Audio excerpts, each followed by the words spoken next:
Welcome to Kenton's videos. Enjoy the video. In this video, I will show how to remove a Mini Cooper tail light. First, gather your essential tools.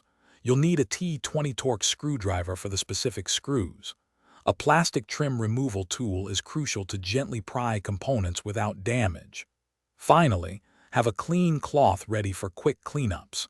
These simple items will make the process smooth and efficient, ensuring a successful removal. Now, let's get started by accessing the tail light assembly. Open your Mini Cooper's boot and look for the small access panel on the side where the tail light is located. You'll find two T20 torque screws holding this panel in place. Carefully remove them. Once the screws are out, gently pull back the carpet lining. This will reveal the wiring and the back of the tail light unit, giving you the space needed to work. With the access panel open, it's time to disconnect the tail light. First, locate the electrical connector attached to the light unit. Press the small tab on the connector and carefully pull it apart. Next, you'll see three T20 torque screws that secure the entire tail light assembly to the car's body. Remove these screws completely.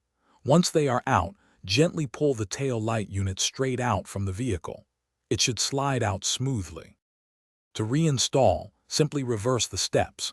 Carefully align your new or repaired tail light with the opening and push it firmly into place until it sits flush. Reinsert and tighten the three T20 torque screws to secure the unit.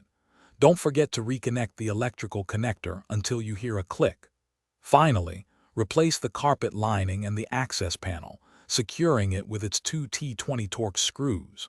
For a fresh car scent, check the description for a link to Little Trees, Black Ice, and other great deals. Thanks for watching. Consider subscribing if we helped you.